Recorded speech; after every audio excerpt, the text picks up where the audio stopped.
नमस्कार दोस्तों, इस बार होली पर 300 साल पुरानी परंपरा टूट गई।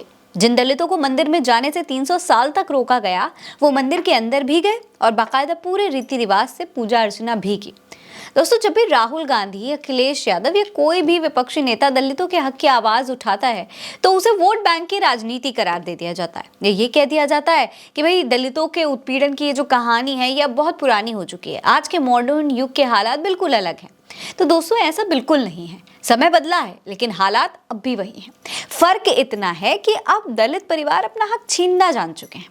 पश्चिम बंगाल के पूर्व बर्धमान जिले में यह ऐतिहासिक काम किया गया है। गिदग्राम गांव के दासपारा क्षेत्र के 130 दलित परिवारों ने 3 सदियों से चली आ रही परंपरा को तोड़ते हुए वहां के गिदेश्वर शिव मंदिर में पहली बार पूजा की। प्रशासन की तरफ से इन्हें सुरक्षा भी दी गई थी। सुबह करीब 10 बजे दास परिवार के 5 सदस्य मंदिर की सीढ़ियों पर चढ़ गए।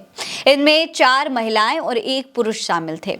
इस तस्वीर में देख सकते हैं कि परिवार ने शिवलिंग पर दूध भी चढ़ाया और जलाभिषेक भी किया और इस दौरान पुलिस प्रशासन उनके साथ वहां पर खड़ा रहा ताकि किसी भी तरीके से कोई माहौल ना बिगड़ सके और ये आराम से पूरे रीति रिवाज का पालन करते हुए पूजा कर सके। इसी तरीके से उन्होंने बिना किसी दिक्कत के महादेव की पूजा की। दोस्तों, आज से पहले इस परिवार ने यहाँ कभी पूजा तो क्या, एंट्री तक नहीं की थी। उनका मंदिर में आना भी मना था, लेकिन इस बार उन्होंने यहां पहुंचकर होली के मौके पर इतिहास रच दिया।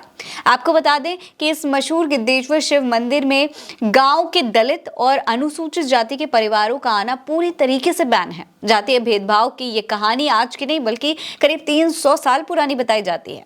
गांव के करीब 100 से ज्यादा दलित परिवार बीते काफी समय से मंदिर में जाकर पूजा करने का हक मांग रहे थे, लेकिन उनकी बात को उच्च जाति के लोग पूरी तरीके से नकार रहे थे।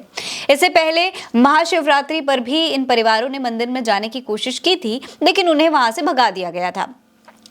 साथ ही उन्हें आर्थिक रूप से भी अलग करने के लिए उनसे गांव वालों ने दूध लेना बंद कर दिया था, उनका बॉयकॉट कर दिया गया था। लेकिन इतना कुछ होने के बाद ये परिवार प्रशासन के पास पहुंचा और वहां पर अपने हक की मांग की, जिसके बाद प्रशासन ने अपनी मौजूदगी में इस दलित परिवार को मंदिर में एंट्री दिलाई। हालांकि हैरानी की बात यह है दोस्तों कि इसके बाद मंदिर के दरवाजे तो खुल गए, लेकिन सामाजिक भेदभाव अब भी जारी है। इस पूरे मामले पर संतोष दास, जो कि पहली बार मंदिर की सीढ़ियों पर कदम रख रहे थे, उन्होंने कहा कि हम बहुत खुश हैं कि अब हम भगवान शिव की पूजा कर सकते हैं। मैंने सभी के कल्याण के लिए प्रार्थना की। इसके अलावा एकोरी दास ने कहा, हमें प्रशासन से पूरा समर्थन मिला, लेकिन असली परीक्षा तब होगी जब पुलिस की तैनाती हटा ली जाएगी। जी हाँ, जैसा ये सोच रहे थे हुआ भी बिल्कुल वैसा ही। अगले दिन दास परिवार से दूध की खरीदी पूरी तरीके से बंद कर दी गई। पुलिस ने दूध केंद्रों को आदेश दिया कि वो इन परिवारों का दूध खरीदें, लेकिन निर्देश का पालन होगा या फिर नहीं, ये देखना बेहद जरूरी है। फिलहाल इस खबर में इतना ही। ये खबर आप उल्टा चश्मा यूसी पर देख रहे हैं। नमस्कार।